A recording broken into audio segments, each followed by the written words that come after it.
Yo, what's good YouTube? It's boardzy, and this is going to be a review of the Endgame Gear XM2w 4K V2. That's a lot of numbers in the name. And yeah, this is just the new revised model of the XM1 wireless, but in this case, similar to the OP1 I reviewed a month ago, there's really not much that changed beyond the 3950 sensor, but this unit was not sent out to me for review. I don't know what I did to Endgame Gear, so I decided to buy the Frost colorway with the semi-translucent shell because I just didn't know if the quality on them had improved over time. And yeah, I'll mention the build quality later. It's not entirely perfect. I have only been testing the mouse for just over a week now, but the XM1 shape for me, I've tested every version of this going back to the first one. It's just something I'm very comfortable with. There's really nothing new I can say about like the shape or weight experience compared to the version that released 10 months ago.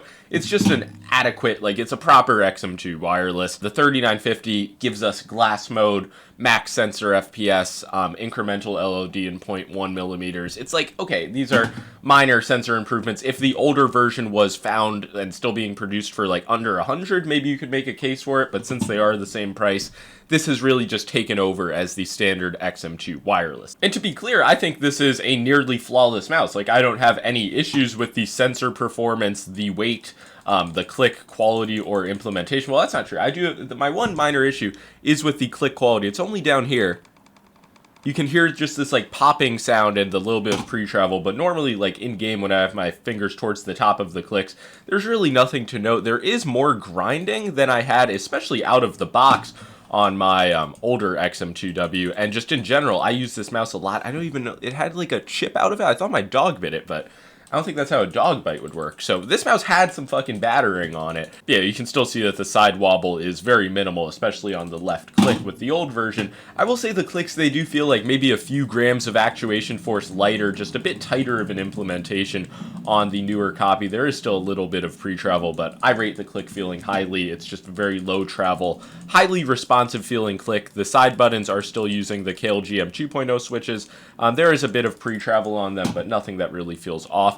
And the build quality of the sides of the mouse just creaking is something that I was concerned about with the translucent shell, but I can't report anything being off with the build quality. If it's extremely humid in your environment, that's where like these translucent transparent shells start to kind of become even more of a threat. So if you just want to stay on the safe side of things, I think you even save a gram of weight. Just stick with the solid color, but if these really appeal to you, you know, you only live once, but you can't say you weren't warned. And this coming in at 62 grams with these stock skates, maybe it would be like 60 grams with dots. It's really not a bad weight. Sure, something like the Viper V3 Pro is 54 grams, and yes, this would be nicer if it was a handful of grams lighter. Same thing I said with the recent OP1 release. But yeah, I don't mind this being in the 60 gram range. Like when I'm actually playing with it in game, it's well balanced. It is larger. There is a lot of palm contact. So it's just fine for me. I can't say anything new about the XM2. My mind has just been made up on this mouse. I enjoy the shape, so presuming that the implementation was fine, this was obviously going to get a pass and a recommendation if you have like larger hands and want something for claw grip. But obviously, if you have smaller hands, if you want something lighter, there are tons of other options. This isn't me trying to convince you to buy this over the ATK Duckbill or a fucking Skyrox mouse. This is just a update on the XM2. Any other questions?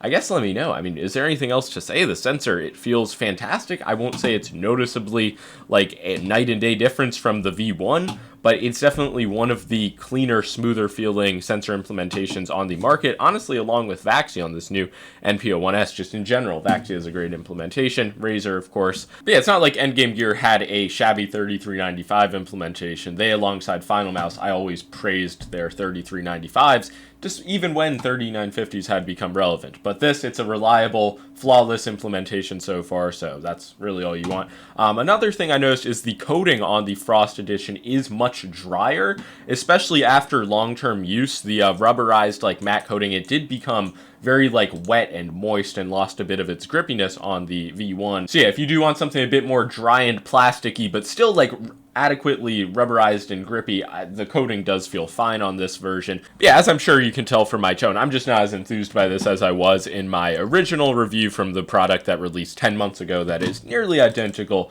to the one in hand today. And I'm not complaining either. It's just, it is what it is. It's nice to have an updated XM2. If you're a big fan of the shape like I am, I can give it a recommendation. information at this price. There is the wired version that's in the low 50 gram range for $80, I believe, on Endgame Gear's site, so it is a good amount cheaper. But I just really can't do a wire, even though I want to. Like, I want to buy into it, but I can't do it. But maybe I will. That's really going to be all for this video, though. Obviously, I'm still a fan of the XM2. It beats out many other shapes. That's a nice little GX Safe Mode slam click for you, even with the slam click filter on. But yeah, it's like I use some of Zowie's mice, like the Pulsar 10's mouse, and I just gravitate towards the XM2. Am I really a better player on this than I am on the Viper V3 Pro? Honestly, no. Will I likely just swap between these for the coming weeks? Yes. That's going to be all. Peace out.